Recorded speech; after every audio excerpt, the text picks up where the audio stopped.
Mbalamusizza mu linnya lya Mukama waffe Yesu Kristo. Twebaza Katonda akyatukuumye nga tukyali balamu, tusaba n'abalwadde Mukama abasinkane era abasumulule abawonye mu buli ndwadde yonna.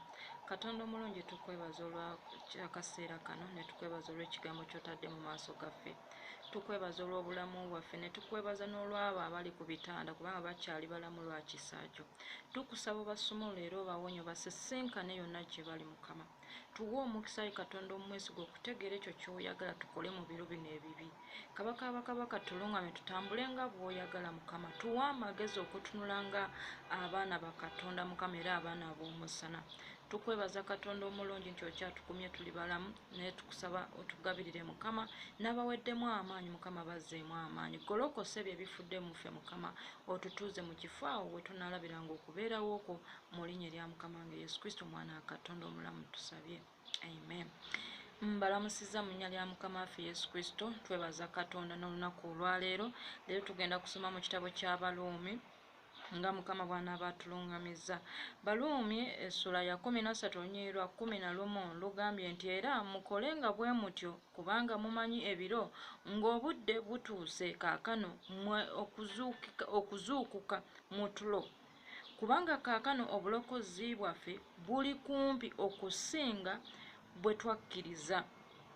Ekiro kiyise obudde bunaatera okukya.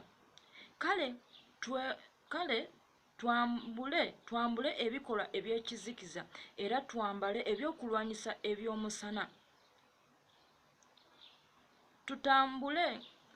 Tutambulenga nga tuwoomye ng'omusana, so si mu binyumo ne mu mbaga ez'okutamiira, so si mu bwenzi n'obukaba, si mu kuyomba n'obuggya,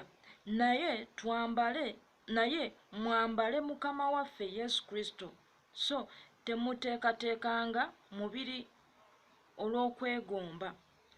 Ekyawandiikibwa kino kitulaga kiti Pawulo agamba Abaluumi nti mutunule muzuukuke kubanga obulokozi bwaffe buli kumpi. Tuli mu biro ebitulaga nti Mukama waffe Yesu Kristo anaatera okudda. Naye Pawulo atugamba nti tuzuukuke twambule ebyambalo bino eby'ekizikiza. Twambale ebyambalo by'omusana, tutambule ng'abaana ab'omusana. Okitegeera? Twambule ebintu ebyo ebinaatulemesa okuyingira eggulu, twambule ebintu ebyo ebinaatulemesa okutwalibwa nga Mukama waffe akomyewo. Agamba tuzuukuke mu tulo. Mulokole tubadde twebase, naye ke kaseera ak'okuzuukuka kubanga tuli mu biro ebisembayo. Tubadde twebase, naye Pawulo agamba nti kaakano mmwe muzuukuke mu tulo. Muzuukuke mu tulo kubanga obulokozi bwaffe buli kumpi. Okitegeera? Okusinga bwe tukkiriza. Kubanga oyinza okukkiriza nti tukyalinayo ebiro, tetukyalina biro mulokole. Ke kaseera ak'okuzuukuka gwe wenna abadde yeebase. Gwe wenna abadde yeebase ke kaseera ak'okuzuukuka. Okitegeera? Agambye nti ekiro kiyise, obudde bunaatera okukya. Kale mwambule ebikola eby'ekizikiza, mwambale ebyokulwanyisa eby'omusana. Tulina okuba okuddamu tutambule ng'abaana ab'omusana. Tulina okuba nga tutambulira mu kwagala. Tulina okuba nga tutambulira mu butuukirivu. Okitegeera? Bayibuli egamba atali mutuukirivu taliraba Katonda. So tulina okuba nga tutambula ng'abaana ab'omusana, tuve mu bintu eby'okutamiira.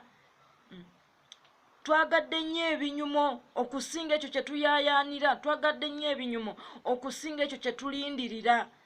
So Pawulo atugamba muzuukuke mu tulo.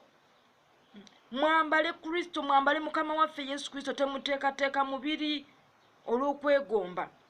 Bw'osoma Abagalatiya, Befeso ssula ya 5 olunyiriri lwa 14. Befeso 5 olunyiriri lwa 14 lugambye. Befeso 5 olunyiriri lwa 14 lugambye nti kyenva njogera nti muzuukuke, gwe yeebase zuukira mu bafu, Kristo anaakwakira. Tubadde twebase, tubadde tulinganga abafu nga tufudde, ng'emyoyo gyaffe gifudde, naye Pawulo akugamba tuzuukuke, tuzuukire. Tubadde tufudde nga tetukyagoberera Kristo, tetukyakola Katonda by'ayagala, nga tetukyasoma Bayibuli okusaba, nga tetukyasaba, tetukyakuŋŋaana enjiri, tetukyaziwulira. Naye akugamba muzuukuke. Ebiro biweddeyo, omulokole zuukuka. zuukuka ebiro biweddeyo, vaayo mu tulo. Lwanyise ekyo ekikulemesa okusoma Bayibuli, lwanyise ekyo ekikulemesa okusaba, lwanyise ekyo ekikulemesa okunoonya Katonda, kubanga ebiro bye tulimu munnange bizibu nnyo. So nkugamba zuukuka. Okitegeera? Olunyiriri lwa 15 agambye nti ozuukire mu bafu, Kristo anaakwakira. Kitegeeza nti omusana gwa Kristo gubadde gufudde mu ffe. Kristo abadde takyayaka mu mitima gyaffe. Kristo abadde takyayaka munda mu ffe, naye ke kaseera gw'ozuukuke, ke kaseera ozuukuke onyweze ekigambo kya Katonda. Ebiro bye tulimu bibi. Agambye olunyiriri lwa 15 n'agamba nti kale mutunule nnyo. Mutunule nnyo bwe mutambulanga, si ng'abatalina amagezi, naye ng'abalina amagezi. Okitegeera? Nga mweguliranga ebbanga, kubanga ennaku zino mbi, ennaku ze tulimu mbi. Tambulanga ow'amagezi mulokole, tambulira mu kigambo kya Katonda, tambulira mu musana gwa Katonda, tambulira mu bikolwa eby'obwa Katonda. Ennaku ze tulimu mbi. Okitegeera? Pawulo agamba ennaku ze tulimu mbi. Okitegeera? So agambye olunyiriri olulala, agambye olunyiriri olwa 17 n'agamba nti kale temubeeranga basirusiru, naye mutegeerenga Mukama waffe kyayagala bwe kiri. Nti tuleme kubeeranga basirusiru, naye tutegeere Kristo kyayagala. Asoose n'agamba nti ozuukire mu bafu, Kristo anaakwakira.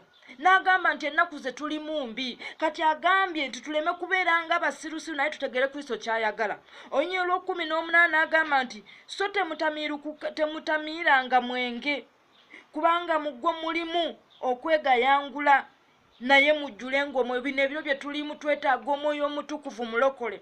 Zuukuka, yonna gy'obadde ogwiridde, yonna gy'obadde osese tuseke, kaseera ogolokoke.